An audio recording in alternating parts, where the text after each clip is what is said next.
bênção, Pai. Que cada palavra que for falada agora, Pai, que possa ficar gravada em cada coração neste momento. Em nome de Jesus, agora e para todo sempre. Amém.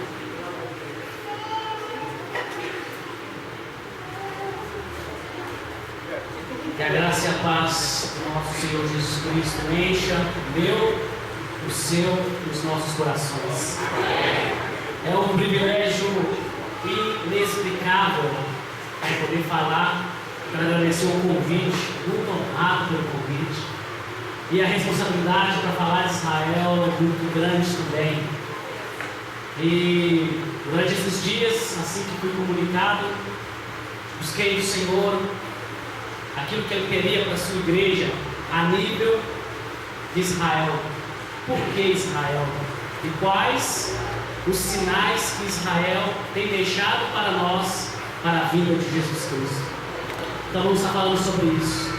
E isso é muito profético, muito importante e vital. Já oramos várias vezes e eu não vou perder tempo, porque o tempo é meu grande amigo hoje. Nós dois ali no relógio, tem hora de parar. Enquanto a vitória não for decretada, o sol não vai se pôr. Aleluia! Glória a Deus. Queridos, Israel, a igreja e a volta de Jesus. Falar nesse tema é muito importante, porque ele fala dos sinais deixados ao longo da palavra de Deus e desde o início. Então, o que eu falei aqui esta noite é uma história, uma cronologia da história do povo de Deus na face da terra. Vamos falar bastante disso. E vamos começar lendo Gênesis 12, versos 1, 2 e 3. Vou citar vários outros textos que eu não vou abrir com vocês, vou só falar aqui, né? Para que possamos ganhar o máximo de tempo possível. Brincando com a Rafaela, falei assim: Rafael, vou precisar de 1h30, né? Porque esse assunto é muito forte. Eu falei assim: tá bom, você tem 30 minutos. Dá o seu jeito. Beleza, deixa comigo. Comigo não, porque eu não posso fazer nada. De mim mesmo, nada pode sair daqui. Mas sim do poder do Espírito Santo, daquilo que Deus quer trazer para você.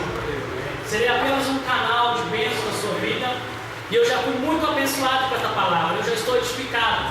Amém. O que aconteceu comigo esta semana, e na palavra, estudando esse texto, fiquei assim, né? Ao cantar a música Lamento de Israel, entrei em prantos, porque é fantástico tudo que tem acontecido com o povo. Então começamos assim: ora, diz o Senhor a Abraão: sai da tua terra, da tua parentela e da casa de teu pai, e vai para a terra que eu te mostrarei. De ti farei uma grande nação, e te abençoarei, e te engrandecerei o seu nome. Sê tu uma bênção. Abençoarei os que te abençoarem, e amaldiçoarei os que te amaldiçoarem. Em ti serão benditas todas as famílias da terra. Senhor Deus, quero te pedir neste momento a tua graça, a tua misericórdia. Senhor, que o Senhor possa, Deus, fazer aqui a tua vontade. Ó Deus, traga luz e revelação à tua palavra para a tua igreja. Abra os nossos olhos quanto a este mistério. Abra nossos olhos enquanto para este momento importante deste povo, que é o nosso povo, que é o povo de Deus aqui na terra, Israel. Nos abençoe, Pai, em nome de Jesus. Para começo de conversa, vamos entender o que Deus quis. Primeiramente, lá no céu, Lúcifer com os seus anjos lá, cantantes, adorando o Senhor, se corrompeu, encheu seu coração de desejos e se rebelou contra o Pai. Então, ele e um terço dos anjos foram expulsos do céu. E ficou o vazio. Já não tinha mais quem adorava o Senhor. Já não tinha mais quem cultuava o Senhor ali no céu. E aquilo entristeceu o coração de Deus. Deus falou assim: trarei uma solução para este vazio. Não vou ficar com este vazio. Eu sou Deus. criar o homem. Eita glória!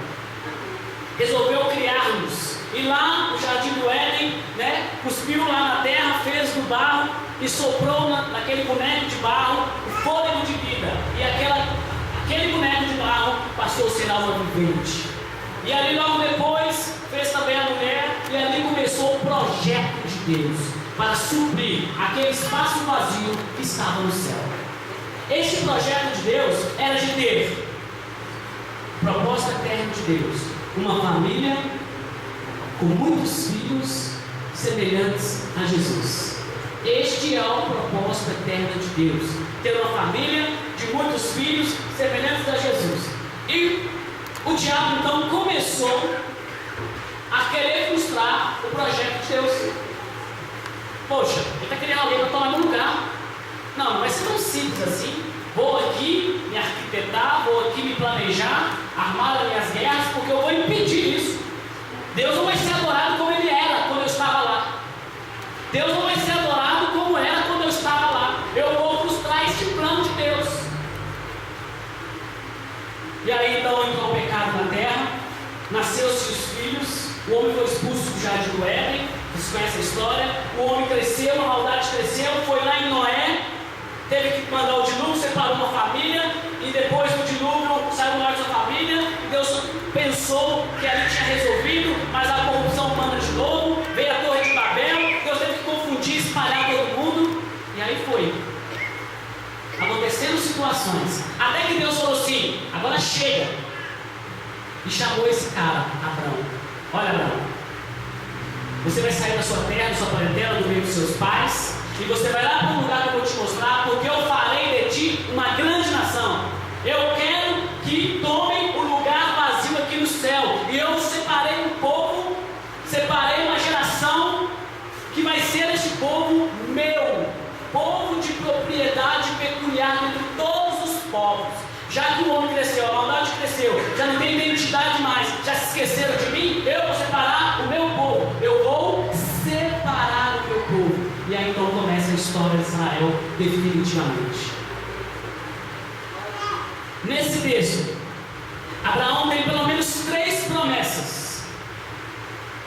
Primeiro, de ti farei uma grande nação, um grande povo. Eu te abençoarei e te engrandecerei o nome. 3 promessas. 2 já estão cumpridas. A primeira, o nome de Abraão é grande. Abraão tem filhos, muitos filhos. Então, em Israel, todo filho tem sobrenome de Abraão. Ben Abraão. Ben Abraão, que é filho de Abraão. Todo judeu é filho de Abraão. O nome dele é engrandecido.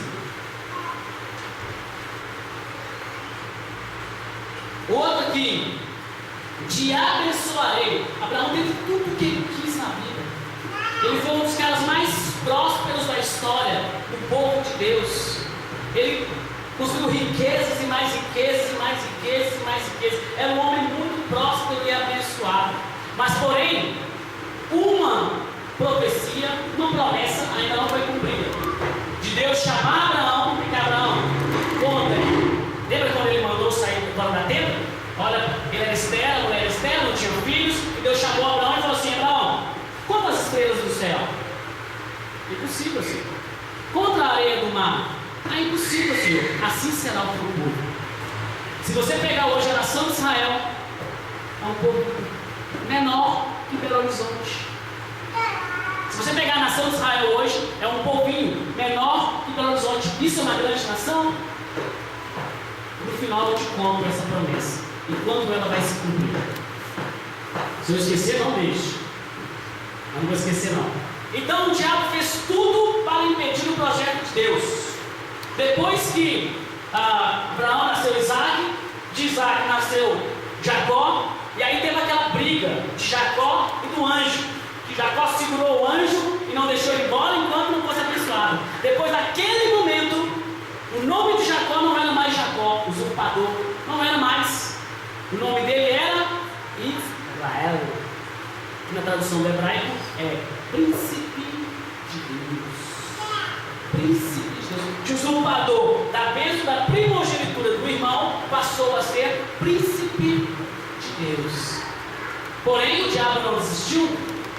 Depois de José ter descido, desceu para o Egito. Israel foi um grande. O que aconteceu? Foram escravizados. O Egito ficou com medo. Vamos escravizar esse povo, porque esse povo é forte, inteligente e eles prosperam. Só que eles não sabem o poder que eles têm. Então vamos escravizá-los antes que eles reconheçam e nos dominem e nos derrubem. Porque se eles fizeram um exército, nós vamos perder a guerra. Porque os caras são muito inteligentes. E o povo de Israel foi escravizado. E quase Israel foi dizimado naquele período. Se não fosse um homem chamado Moisés, que foi criado nos palácios do Egito, lá do lado de Faraó, com todo o conhecimento, com todo o cuidado que o egípcio tinha dessa linhagem dos faraós, Israel teria sido dizimado. Mas Deus, apesar do diabo tentar ao longo da história frustrar os planos de Deus, Deus também, ao longo da história, faz aquilo que é o seu prazer, para que a promessa dele se cumpra. Então, Moisés foi lá, tirou o povo do Egito, passou o Mar Jordão, aquela história toda, continuou. Antes de entrar em Canaã, entrou em Canaã, aí veio o rei Davi, veio o primeiro rei Saul, enfiou os pés pelas mãos, pôs o carro na frente dos bois, e aí o que aconteceu? Veio Davi, um rei segundo o coração de Deus. Depois de Davi, veio Salomão. Nos dias de Salomão, Israel teve o auge da sua história de todos os tempos. Da promessa de Deus lá do Eufrates, do Rio Jordão, de não sei mais aonde, das fronteiras, Israel teve, nos dias de Salomão, 89% de toda a terra prometida que Deus prometeu para eles, de todos os termos. Até então, tudo bem, o templo lá, a glória desceu no templo, porém veio o Roboão, e aí começou tudo de novo. E aí aconteceu um fato muito importante na história desse povo aqui, quando dividiu duas tribos, foram para um lado e outras 10 tribos foram para o outro.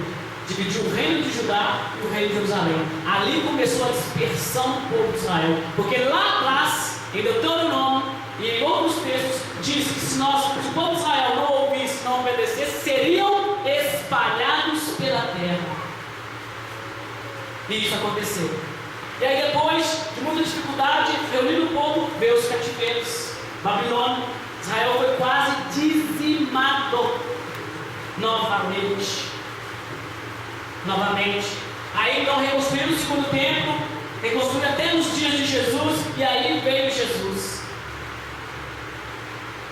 E esse texto, no finalzinho dele é esse, Mateus 23, a partir do 37. Não precisa abrir, mas se você quiser acompanhar.